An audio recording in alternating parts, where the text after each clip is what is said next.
We're joined by Brynne Kelly of the Fundamental Angle. Brynne, sorry about that. So we're talking a lot of interesting things going on in the energy market. Nobody heard what you were talking about before. They didn't hear you. So tell us what you saw from the energy side and natural gas numbers. Yeah, so much happening in energy, and yet you kind of got this little natural gas sitting over there. But there was an inventory report today, and this was the week that the EIA was implementing their new sample group. And so it's kind of been anxiously awaited to see if there would be any big surprises. The report showed an increase of 69. The market was expecting 65, although, difficult to forecast a change, not knowing what, kind of is behind a methodology change. And so the net difference is that they shifted. So the methodology change for the EIA report this week was that they changed so I think they sample 100 different entities for this report, or are in the required reporting sample, and they just took some people off the list and put some people on the list. And as a result, you could see in the report today, they had kind of an adjusted column. And what they did is, you can imagine, they probably took some people out of the East region and added different people, region by region. And so the prior balance, those were changed just a little bit. It's a little lower in the East, a little higher in the Midwest, offsetting 3 and 3. And the South Central was essentially flat and reclassified from salt to non-salt. So overall, the number was a little bit bigger than expected, but it's kind of hard to call any number bearish given where we're sitting with inventories. I mean, 4 or 5 off here and there, it's still the same picture. So what do they do? You mentioned, and you were talking about it before, that there might be a lot of changes. How do they, when you're looking at historical data, though, how do you compare? It's not apples to apples, it doesn't seem like. Yeah, I think what they have been doing is running parallel with this new, I think all year, with this new sample size. So, and the standard deviation of change has been negligible. So I'm not sure it really even impacts even history that much, over time. It's just kind of, because we're still at the same place. It's just that by 1 or 2 BCF, the starting balances, or the balances as they were under the old methodology last week, were, reclassified. So, okay. So I don't, from a historical standpoint, and now if it had been a big change, we might have been able to talk about that, and, if only it were, right? But, I think just as companies are in and out of the industry, and different players change over time, they update their list, right, of who is a reflective sample for this report. And it was fairly non-event. Yeah, I looked at the price action. It looks like we're trading about 285 before. We moved a quick spike down to 283, but, right back up. And, we're trading about 284 right now. But I guess it seems like all eyes in the energy market for the past few days, and kind of going forward, and natural gas included, is on this storm. So, what are your thoughts on, the whole mindset from the market and the storm and possible implications? Well, what's interesting is that the OCC-NOVI spread, which, depending on, how much room is left in the ground, when you head into October, it normally is in contango. And it's, as wide or as narrow as kind of the underlying fundamentals. And so for me, and it moved in almost 2 cents backwardation. And that was really, it started making a move end of last week, early this week. usually couple cents contango, still, ability to put it in the ground and store it. And so that's really, I think, it encompasses a couple of things. The storm, number one, right? So people are sort of, you could see that, right, in the backwardation, but also here we are, the last, 8 weeks of injection season, or 7, we're at below 5-year averages. October is an injection month, and in theory, November is a withdrawal month. So all of a sudden, reality is that people have to buy it. So I would say, if anything, it's the thing that makes the most sense that has actually moved into backwardation, because that is a reflection of where inventory levels are, and the storm, albeit a couple cents is not really that, it's not as exciting as market moves have been in crude oil in reaction to the storm. But that's, it's just amazing that how just in time the natural gas market has become. I mean, literally, they're not going to touch it. It used to be people came out and they would buy the winter. As you started to get closer and closer, there would get to be some anticipation. And now, so they'll buy October and drive that into backwardation. And maybe we'll just see that kind of continue to roll forward throughout this winter. They'll just buy the most current contract and just have no hope in the future. Yeah. So take me through that natural gas versus crude based on where this storm is headed. Why, you mentioned there's been a lot more volatility in crude, which we've seen. Why is that, you think? Or I guess. Well, so the area, I'll just kind of skip forward here to some of my slides. The area, the Carolinas, where this is hitting, is primarily nuclear and coal region from a power standpoint, right? Okay. And natural gas, it's not a producing region. There have been some concerns that it might, if it was going to take maybe a northeast turn and kind of head up and soak the whole Appalachia producing area, but that kind of seems to have changed in the forecasts. So logistically, we're not really, there's not as much exposed. And even if we, lost some, power plants, there really isn't the natural gas power plant infrastructure down there to replace it with. The power will just have to be out. And, right along the coast, a little bit south of Wilmington, where this, is looking to make landfall with the storm surge and everything, right, is Brunswick nuclear power plant, and it's owned by Duke. And if you're looking for, something, if there's an event somewhere to maybe make a play, nuke power plants have really kind of taken a hit in the media the last several years, right? And it's been a struggle for them to kind of stay operational and compete in some of the market design in the way the markets are working. So to think that something might happen to this plant, anything at all, I think would be, taken really tough by the market from an equity standpoint, right? If you were to, that'd be a PR nightmare for Duke.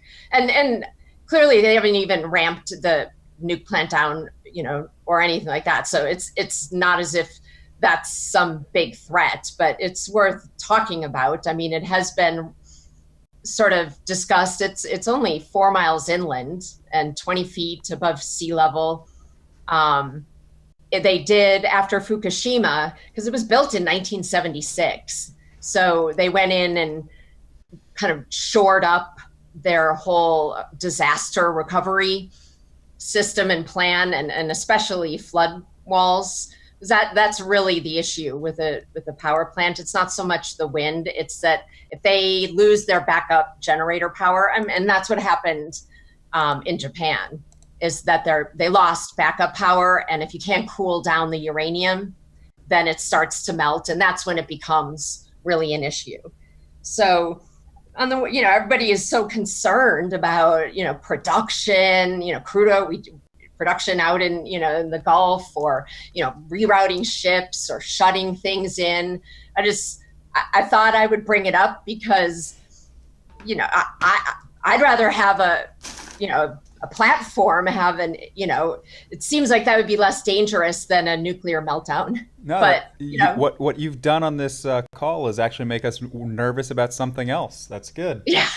I wasn't aware of this. This is great. Now I get to watch local news. What it can say, though, is is nuclear power a much more stable fuel source than us wandering around bothering with, some of these other input fuels that seem to be so worrisome and can be so problematic in these storms.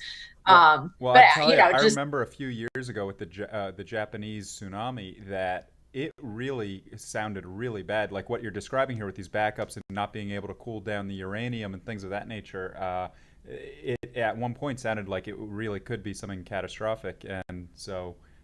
Yeah, and I mean, keep in mind that NRC staff is flying down there on it's not as if they're not monitoring it, and this isn't a big deal, and it's not qualified people at these utilities. I'm just saying I think it's interesting that that would be a worse problem. If something like that would happen. And it is kind of been highlighted as one of the more at risk from a coastal standpoint, nuke plants out there, and they talk, what are they saying, 13 to 18 inch storm surge. And then you had 24 inches of rain on top of that. I'm sure it's all rated, but it's not like we've had a chance to test it at this level before. So absolutely. Certainly, something, like I said, kind of similar to, all those wildfires out in California. Was it PG&E stock that, really took a hit because they were, thinking they might be on the hook for a lot of the damages. So, if you're kind of looking for, some equity reaction or trying to dig a little deeper, if there's any PR that comes out of this, it could have a negative or positive effect. And I mean, obviously you'd expect Duke to spin it very positively, right? And we hope that's the case. Yeah, well, let's hope for the best. Absolutely. And, just kind of along those lines, I mean, so it is a coal region and a nuclear region, and then for the most part hydro, right? You have Tennessee TVA, Tennessee Valley Authority. So there is a lot. It's a lot different than the infrastructure used to kind of serve some of the other, like the Florida or Texas or even the East Coast, for that matter.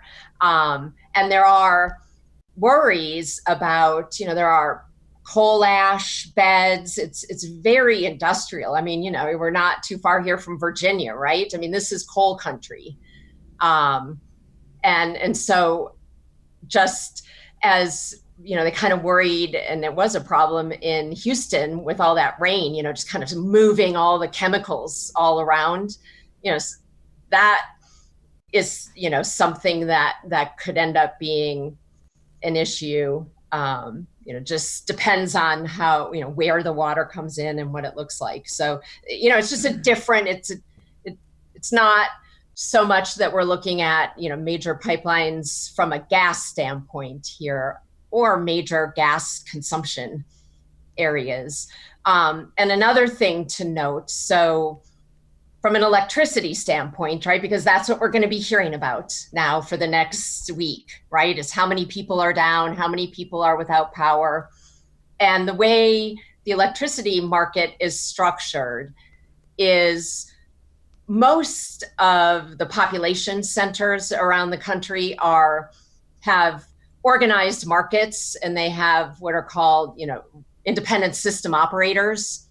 And so there's transparency. There are electricity futures that trade.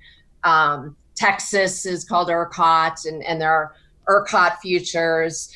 New England's kind of, you got PJM. And so there's listed contracts that can settle against these organized markets.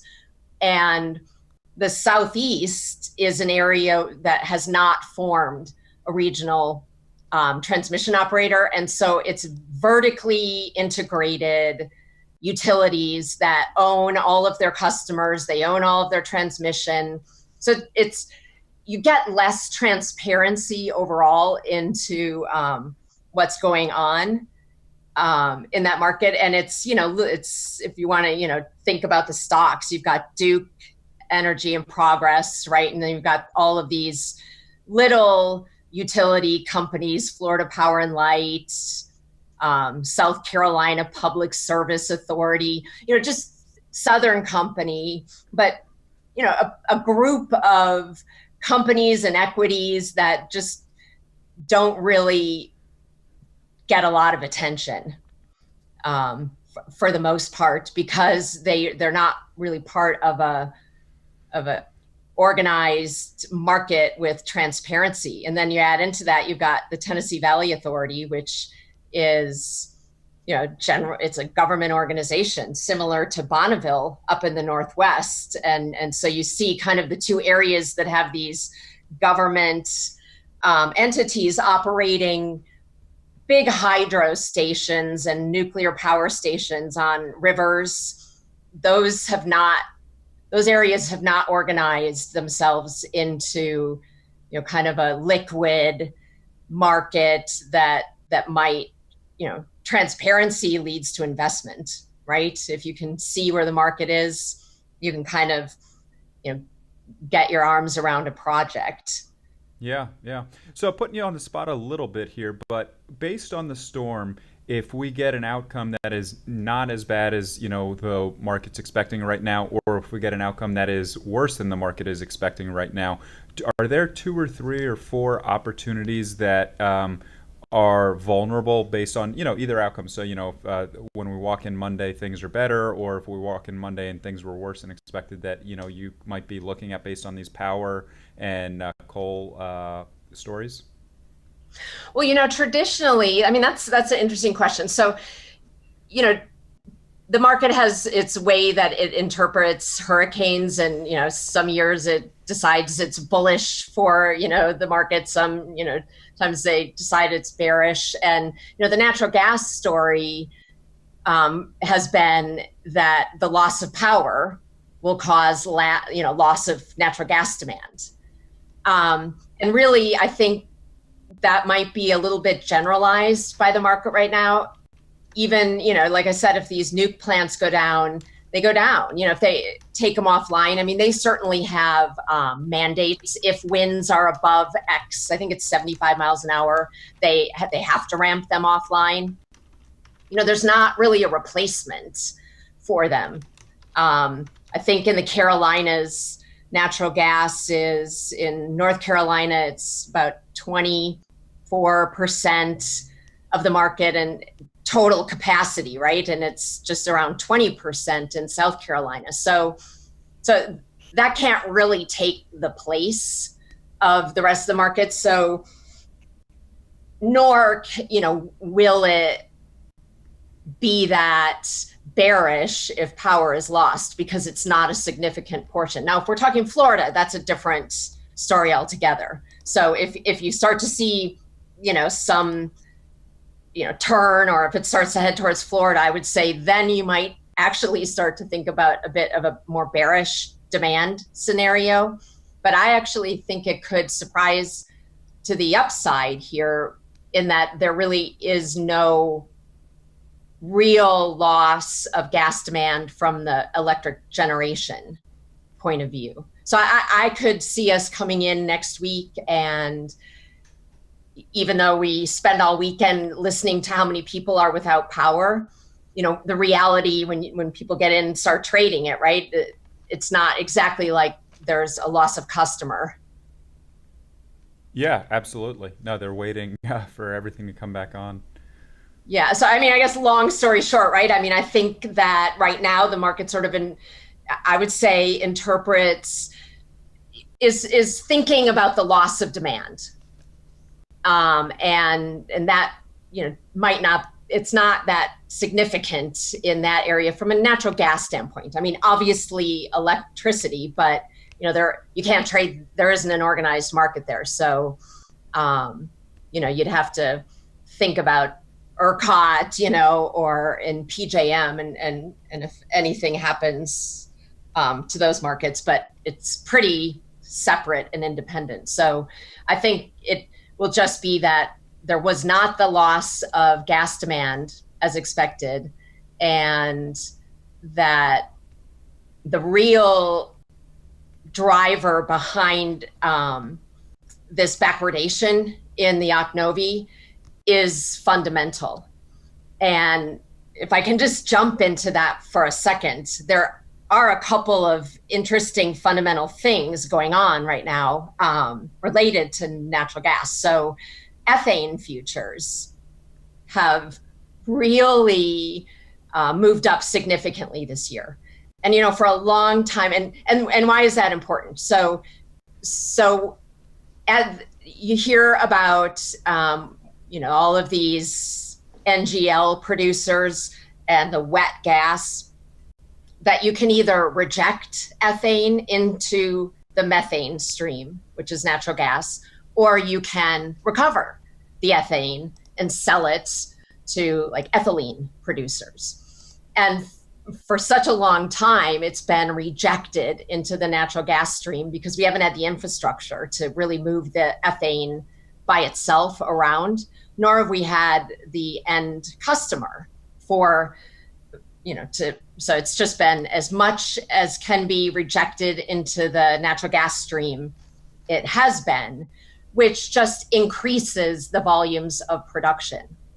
And, really, it's the Southeast that seems to be quite a bit behind. I mean, everybody's behind on storage, but especially, Texas and the Gulf area. And coincidentally, that's also where sort of all of the ethane action is happening. There have been pipelines built and crackers that have come online. They were delayed a little bit this year, but export contracts signed with China, plastic companies, right, that are interested in getting the ethylene stream out of that. And so you can see at the beginning we've had the front end of the ethane futures expressed in dollars per MMBTU move up almost $3.50 on the front of the curve. And so, you have to know that the economics are, and coupled with infrastructure, are starting to take some of the ethane stream. Now, granted, it's only like 15% or 8% of the overall stream. But every little bit helps, right? And it's a little bit fundamental, kind of bullish undertone. And it's so different for every plant, but just to, for generalities so that everybody can kind of think and look at the market, it costs, to recover and transport the ethane, let's just say, $1.85. And the ethane to natural gas spread, I don't know if you can see my chart, but it's been below that for years. And I want to say that ethane right now, I think in outright terms, the front month is almost 50 cents, which is what translates into the 750. That we haven't seen those levels in a decade, maybe, or more. Ever since shale production came, to the market, they've just been crushed. And now all of the sudden, everybody's kind of been waiting for, as we do with LNG, and everybody's waiting for that to sort of impact, the market. Everybody's been waiting for this demand to hit the market. And clearly you can see, the spreads moved almost over $3. And so if the logistics are there, companies are clearly making a lot more money recovering the ethane out When of the stream instead of bringing it to market as natural gas. when you see a spread like that move that dramatically, who's benefiting and who's getting hurt? Producers are benefiting. That's interesting. I would say on the flip side, who's your customer? I mean, you imagine like a Dow Chemical, right? Or, any sort of chemical plant that, is trying, is a consumer of ethane. So it's not really, I mean, you could say ultimately then is that us because your plastic container costs more? Yeah. But, there have been a lot of contracts signed with, since, we've had this excess and producers have been trying to find a market for it. It takes a long time, right? And all of a sudden now all these export contracts to China are starting to become operational. And so all of the sudden, those people are looking around and it's just it's not there as it was. I think it always, jumps so much, in the front of the market always, right? When you have a supply issue, you always see it sort of spike in the front of the market and then kind of work itself out as you get into next year. But it's depending on how people signed their contracts, but I would say I would look to see maybe a bigger benefit in the earnings of producers, especially, those that have access to, I mean, these are Mont Belvieu ethane prices. And again, the ethane market, it's not just as easy. I mean, every plant, it's nuanced in how you can calculate sort of the cost benefit analysis of recovering ethane. But, if you want to take a generic look at it, it's so far outside of a margin of error, right? That you have to say the balance is moving towards ethane recovery versus rejection. And that's just something, as we continue to find all of the little signals that are, trying to hint at natural gas, right? That maybe there's a bullish picture in a bearish sentiment. You can look at storage, you can look at, kind of reducing some of the volumes that are coming from ethane.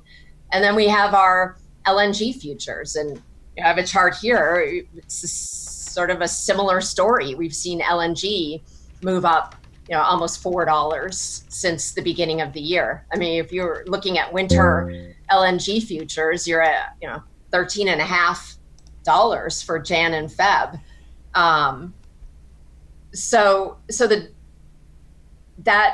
There are markets where, demand is exceeding the infrastructure. And we see that in Midland to Cushing spreads in crude. We're seeing the same thing. I mean, that's purely a logistical issue, right? And we're seeing it in natural gas. We've got all of this natural gas, but we only have a limited amount of fractionation plants.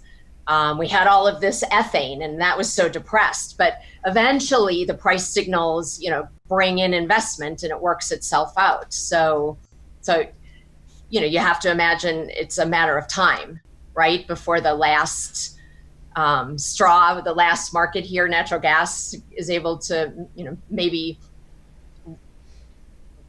get the benefit, of, people wanting to take advantage of these spreads.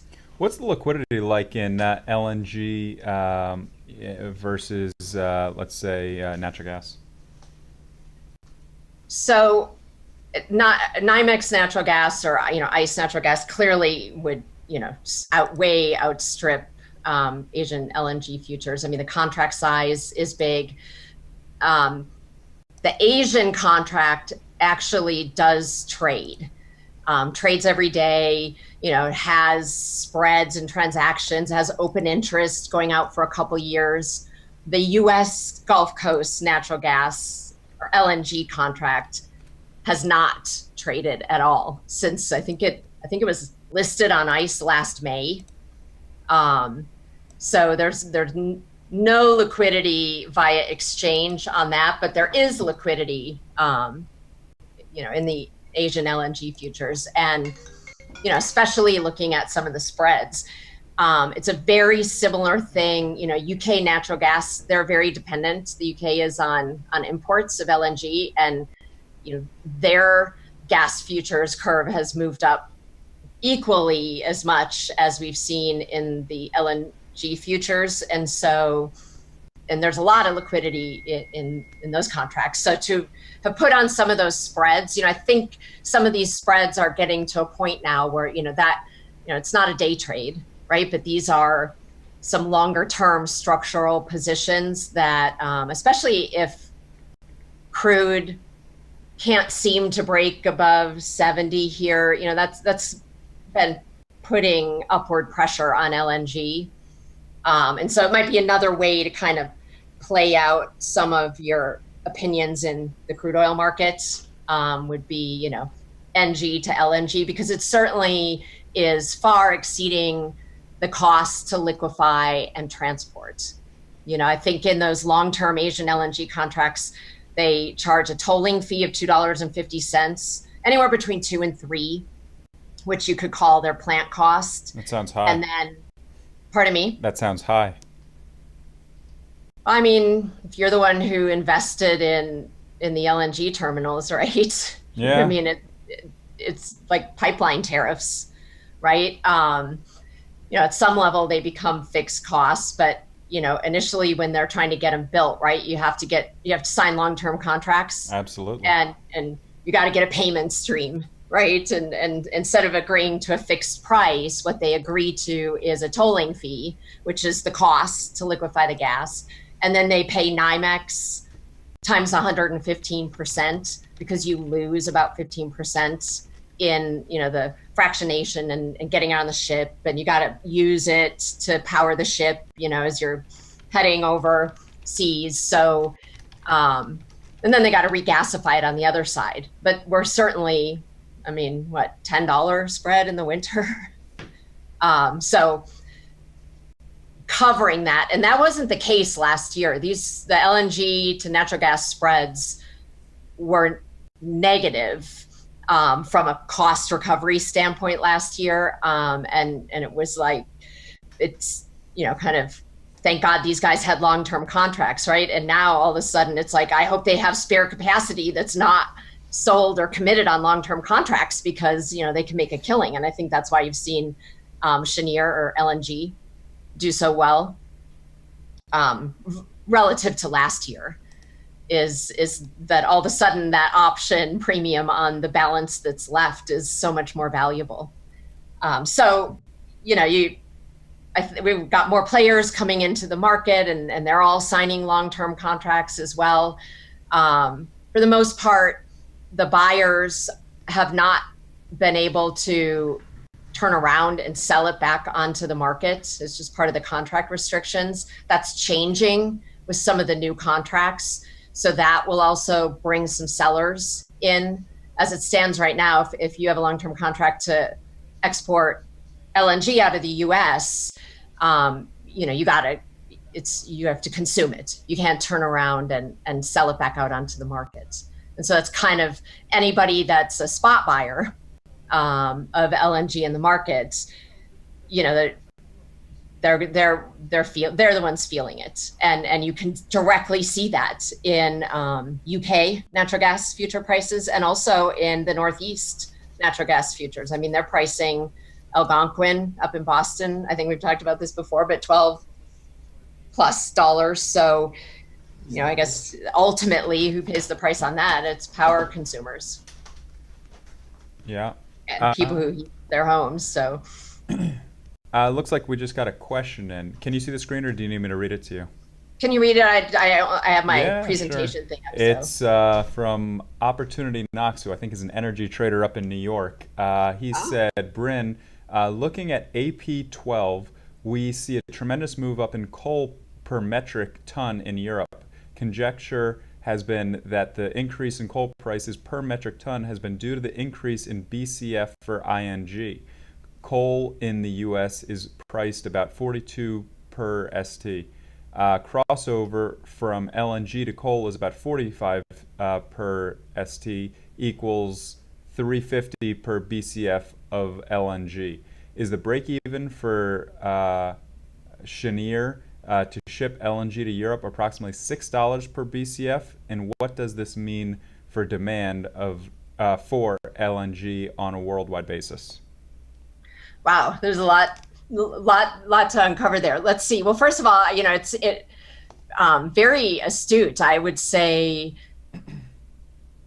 from a UK perspective and a Europe perspective. Of course, you would, when you see LNG prices and natural gas prices running up to that extent, and I think actually they've been making some record highs in UK winter futures. Of course, it's going to push up the coal strip, right? It gives it some upside room from a break-even standpoint.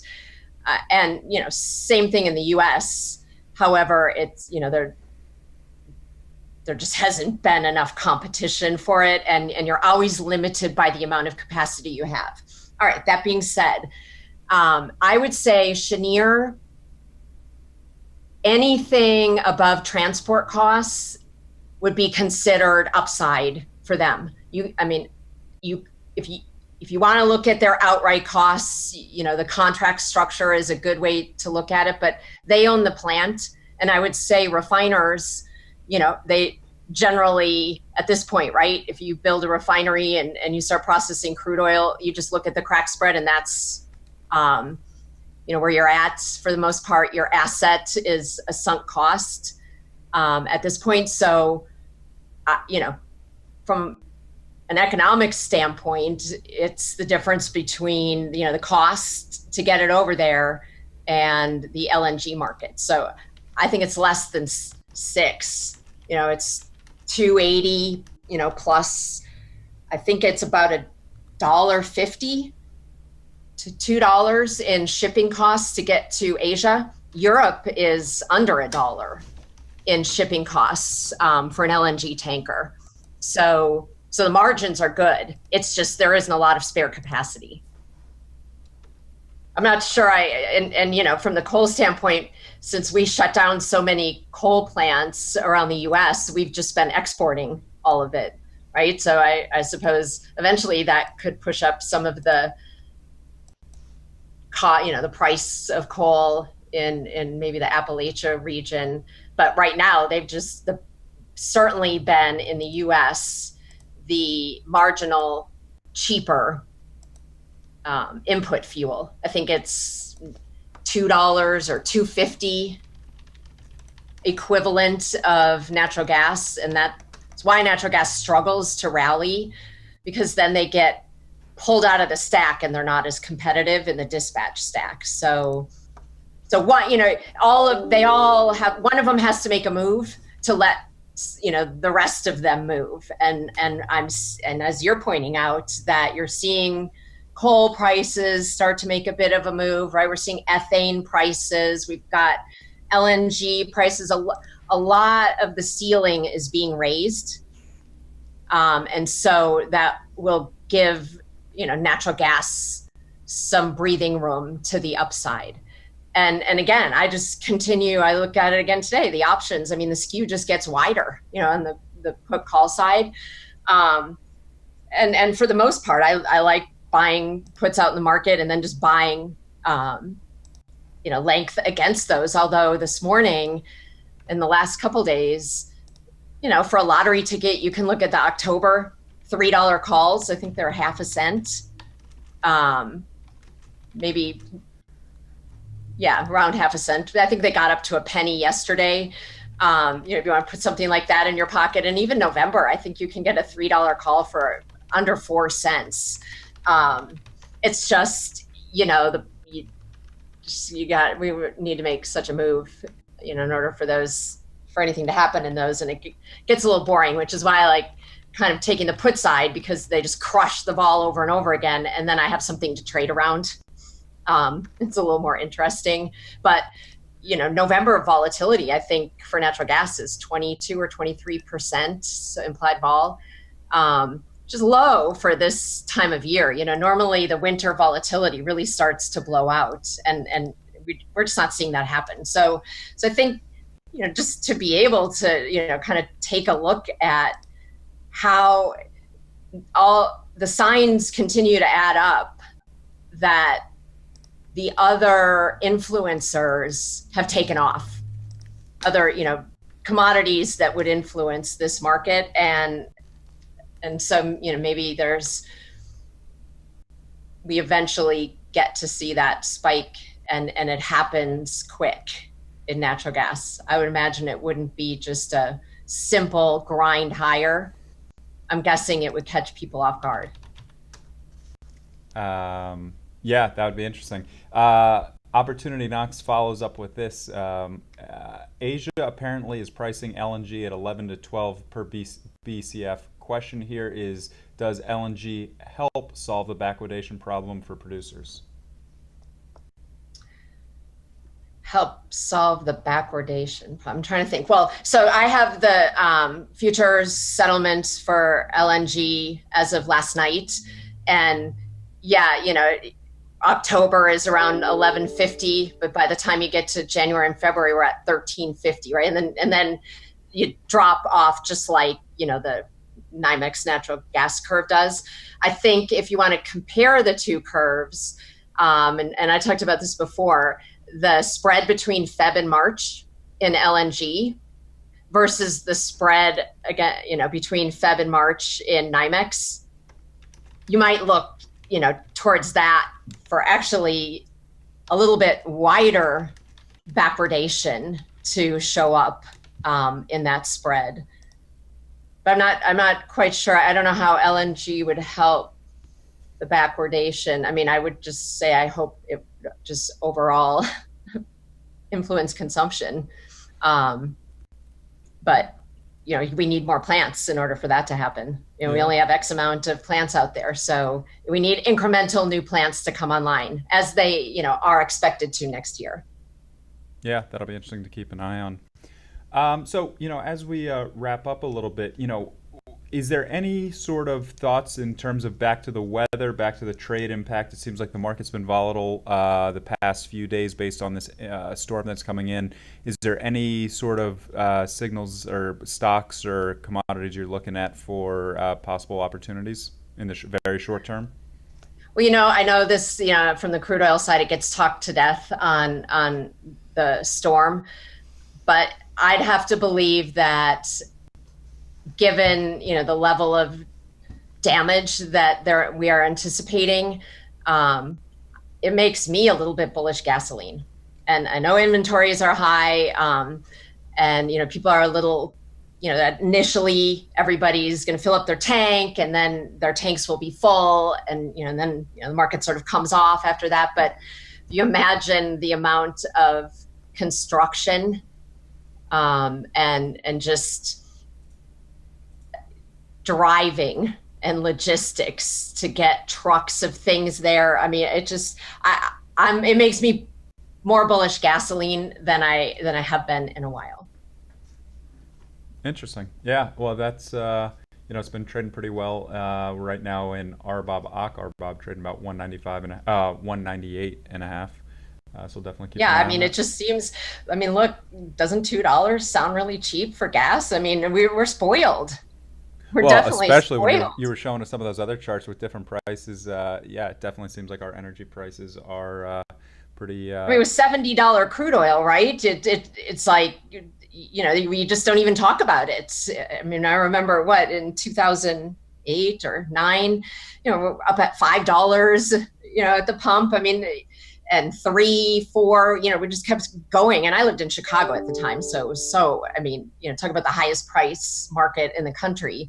But, what would make you think about driving differently? $4 a gallon. I mean, I remember having all of those conversations. At $5, do people carpool? $6. It had to get pretty up there and stay there for a while for people to really make different decisions. And I just think it's overall in general. I mean, I get the storage numbers and whatnot, but I think there's going to be a lot of driving in the recovery effort. And just from a overall consumer, I think we're lucky that gas is only $2. Yeah, yeah. Well, thanks for the information. A lot of great information from Brynne Kelly there, a fundamental angle.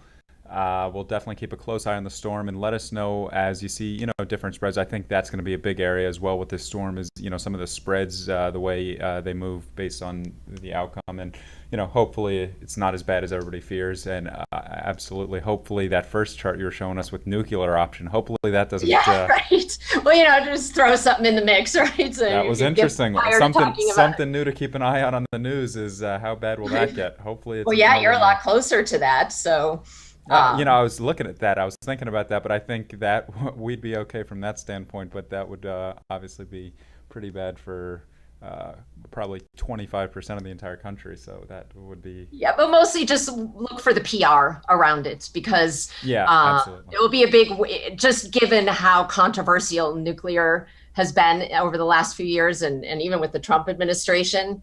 I'd look for them to kind of take advantage of that fuel option and that PR opportunity.